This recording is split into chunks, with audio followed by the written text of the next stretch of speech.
Hi, this is Remembering the Past, the show where we talk about people who've died recently who've had a profound effect on our history, our society, or our culture. Tonight we're going to start out with a couple of short obits. The first one is a little obit symmetry. Jake Burton Carpenter, who died recently at the age of 65. And he actually got a mention a couple of months back in a podcast on Sherman Poppin, the inventor of the snurfer. Here's a little bit of that for those of you who don't remember or, shame, haven't listened. Within a year, Poppin had a patent for the snurfer.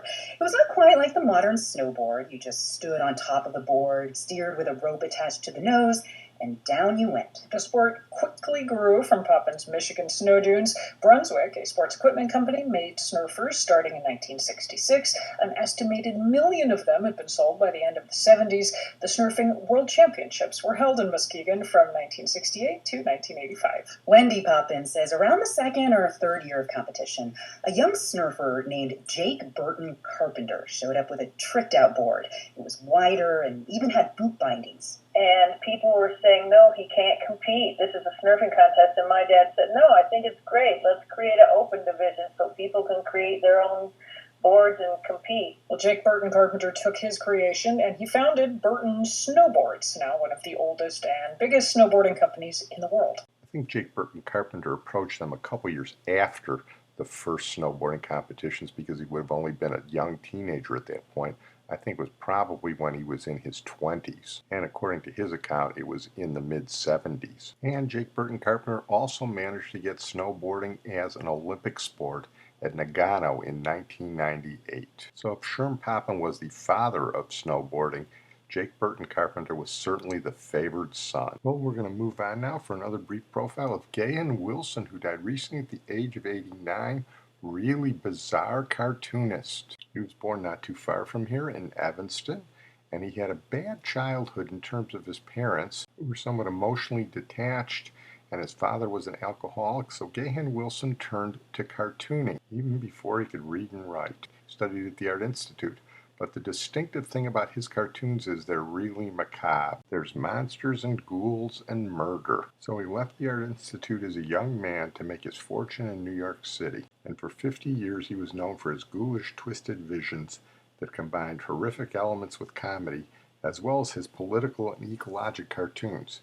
His cartoons appeared primarily in Playboy, The New Yorker, The National Lampoon, The New York Times, Collier's, and Look magazine. He saw monsters and irony in ordinary, everyday situations and turned them into explosive cartoons. There was a documentary about him called Born Dead, Still Weird. The Born Dead part comes from the fact that he had to be resuscitated at birth because he was almost dead. And in this documentary, a lot of the people who he influenced talk about him. Here is the trailer. He was the mysterious cartoonist. Does he ever think he's alone in seeing things this way? Loves to just put teeth on anything. The one that breasts. Guy like Gahan does it all in one drawing. The gang cartoonist, Gahan Wilson's point of view, seems much happier. It seems to be a world in which people are enjoying themselves, even if they're being eaten. I've always hated anything that was bizarre. Wander around, get loose. Aha, that's very interesting, Gahan. Have you thought of connecting that, Gahan really scares me sometimes. I don't mean the man. He's like all serial killers.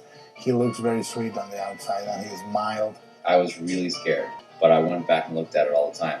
Snuck looks at it. I remember he said, I hope the sun is really shining, so that when the glass blows, the sun will be shining at it. Like, oh, wait a minute, Gahan. I remember seeing this as a kid and thinking, that is far out, man. I actually don't want to know anything more than I already know about Gahan. I'm afraid to ask anything. I don't want to find out. Please don't tell me where the bodies are. I mean, I really don't. He's a guy whose cellar I would never visit. We're going to move on now to Fred Cox, who died recently at the age of 80. He was the great Minnesota Vikings kicker of the 60s and 70s, but his greatest achievement was inventing the NERF football. And here's his story. Did you have one of these when you were a kid? NERF football, yes, of course. Yeah. I thought it was pretty cool because you could throw it in the house and, you wouldn't break things. I could throw it. I could catch it. I could have been a contender with this. Brings back a little memory. Remember the smell of this thing? I kind of remember when these first came on the scene, like mid-70s, late 70s or something like that. This was a big part of my childhood. Nerf football, man, was one of the, I probably had 4 or 5 top toys in America. Nerf football should be number one. What a great invention, right? You know, NFL player invented the Nerf. Come on. Who? Fred Cox. He invented the Nerf football. The kicker? For the old Vikings kicker? Wow. Freddie the Foot Cox. Really? Played for the Vikings. I hear why. No matter how you spell it, Freddie Cox is a football legend. He kicked for Minnesota for 15 seasons and is celebrated as the team's all-time leading scorer and one of the top 50 Vikings ever. Place kicker Fred Cox scored 121 points, the most points ever scored in the NFL by place kicking. I'm much better known as a kicker for the Vikings. It's a phenomenon even today, all these years later, how few people know that I invented the Nerf football. Even fewer know that Cox's journey from kicker to toy king began in a backfield. Most people don't realize that I was always a running back. I was a 4-year starter in high school. I was a 4-year starter in college at the University of Pittsburgh. And so I was drafted by the Cleveland Browns as a 6th-round draft choice to be the blocking back for Jim Brown. After aggravating a back injury, head coach Paul Brown asked his new fullback to switch positions and try place kicking. All he had to do was beat out a future Hall of Famer. I was up against a guy named Lou Groza, one of the great kickers of all time. Though he quickly adapted to kicking, ultimately Freddie the Foot lost out to Lou the Toe and was traded to the Vikings. Once there, he established himself as one of the game's greats.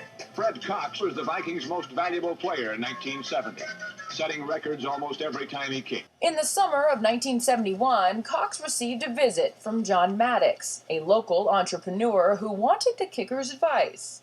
This man knocks on my kitchen door, and I said, "What can I do for you?" And he said, "I'd just like you to look at a game that I have and tell me what you think." Maddox's idea was a backyard field goal kicking game for kids, complete with adjustable crossbar and uprights. I asked him, I said, "What kind of ball are you going to use?" And he said, "Well, I was thinking something heavy so they can't kick it out of the yard." And I told him, I said, "You're going to have a bunch of sore-legged little kids running around." I said, "You know, John, what you really should be thinking about is something made out of foam rubber." When Cox contacted a colleague in the injection molding business, the Nerf football was born. And basically, this is what it looked like. That's virtually what the first ball looked like.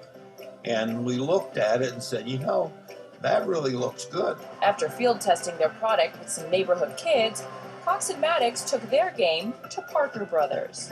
When the man at Parker Brothers saw that football with a skin on it, looking exactly like a regular football, I could just look at his eyes and know he was sold, man. Right then, he was sold.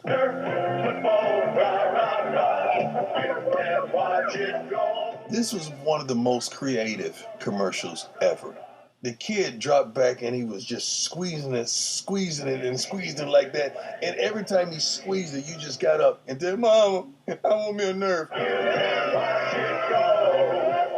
Nerf football from Parker Brothers. It really never dawned on me until they were selling 6 or 8 million of them a year exactly what had happened. Of course, I wasn't about to turn it down because they kept sending checks. NERF is actually an acronym.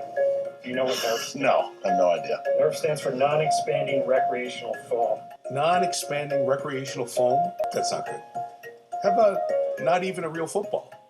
The non-expanding recreational foam football has seen a host of incarnations over the years, but it stands alone as the best-selling football of all time. These were all over the McVeigh household growing up. I've gotten a lot of trouble because of these things. The only thing about the Nerf that was bad is you had pets. My dogs would bite them, bite things off it, and all of a sudden you're like, darn it, I gotta get a new Nerf ball. We had so many Nerfs, we just played with them constantly. I was inside, I was outside, I was at the beach, it was nonstop. I could clutch this, I could grip this and rip this sucker. I had a great Nerf arm. Jim had the arm for the real ball, but I had the best Nerf arm. Because it's all about throwing a tight spot, it's about a light grip, right? It's a little more of a sidearm toss. Seriously, think of that. Yeah, it's really one of the great inventions of all time. My life has always been one of very good fortune. Things just seem to have come my way, Cox's good fortune has led to a fortune itself, thanks to a small omission in the Parker brothers' contract. The average toy lasts 5 years. And they just assumed that this ball, after about 5 years, was going to disappear. And of course, here we are 48 years later, and they're still making them. And they're still paying because there was no end date on our contract. His income from the NERF was probably more than being a kicker for the Vikings. He's still making money. He's a legend. NERF. Fred Cox, you're a genius. How can you fathom that something's lasted 50 years that came into being probably in 10 minutes? I'm really proud of the fact that I invented that thing.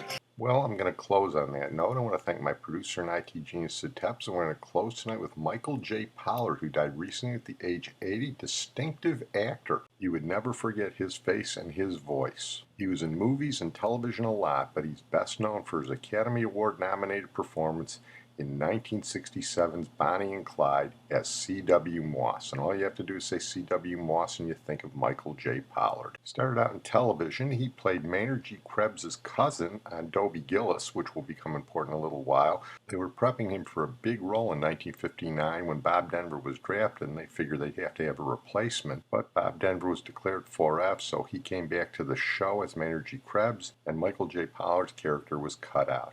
Then he played Barney Fife's cousin on Andy Griffith for a little while, but that was just a spot role. Then he did some spot Broadway and some movies, but his role on Dobie Gillis was critical because one of the people who befriended him on the show was Warren Beatty, who played Milton Armitage on a couple of the early episodes. And I told the story before how Warren Beatty denies ever being on Dobie Gillis. And Dwayne Hickman, Dobie Gillis, in his autobiography said, "I saw Warren Beatty in Ishtar. If I was him, I'd cop to being in Dobie Gillis and deny ever being in Ishtar." Anyway, Warren Beatty was in a couple of the early episodes. You can watch them. But flash forward 8 years later when Warren Beatty's a big star and he's now putting together Bonnie and Clyde, and the fictional character of C.W. Moss was tailor-made for his friend Michael J. Pollard. Here's one of the famous scenes in movies where Faye Dunaway and Warren Beatty as Bonnie and Clyde meet Michael J. Pollard as C.W. Moss for the first time.